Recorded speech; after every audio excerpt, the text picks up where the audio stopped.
جمعہ 10 محرم، اللہ نے یہ دن آپ کے لیے طے کیا ہوا تھا جو چھری حضرت اسماعیل سے ہٹائی گئی، پھر حضرت عبداللہ سے ہٹائی گئی، اسے حضرت حسین پر چلنا تھا اور قربانی کی داستان نے اپنے انتہا کو پہنچنا تھا۔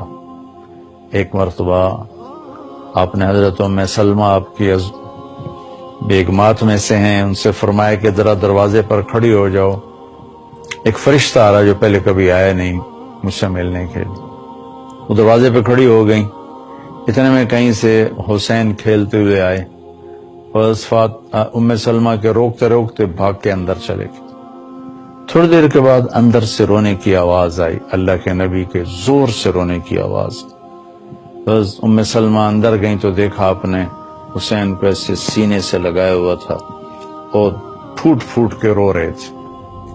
تو انہوں نے عرض کی، یا رسول اللہ میرے ماں باپ قربان، آپ کیوں رو رہے ہیں؟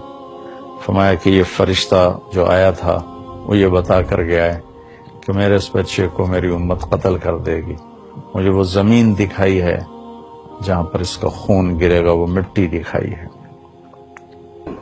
اللہ کے لیے تم ہمدردی کرو امام حسین سے، جس کے بارے میں رسول اللہ کا دین پایا گیا اور اس کی موت سے پہلے حدیث پاک میں یہ بھی آتا ہے، وہ سارے علامہ المانی صاحب نے اکٹھے کر دیے کہ حضرت علی رضی اللہ عنہ فرماتے ہیں حجرے میں داخل ہوئے، رسول اللہ کے آنسو بہ رہے، فرمایا یا رسول اللہ آپ بچے کو اپنی گود میں کھلا بھی نہ، رو رہے ہیں، فرمایا ابھی خبر دی گئی کہ یہ بچہ شہید کیا جائے۔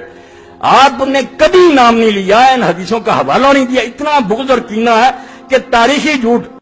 امام زین العابدین ساری رات رویا کرتے تھے۔ ان کے ایک خادم نے کہا حضرت آپ ساری رات کیوں روتے؟ سوتے ہی نہیں، ساری رات روتے رہتے۔ تو وہ پھر رونے لگے اور فرمایا میرے دوست، یعقوب علیہ السلام کا یوسف گم ہوا تھا، مل گیا تھا، لیکن ایک کی جدائی میں 40 سال رو رو رو رو آنکھیں ختم کر دی۔ میں نے ان آنکھوں سے سارے گھر کو ذبح ہوتے دیکھا۔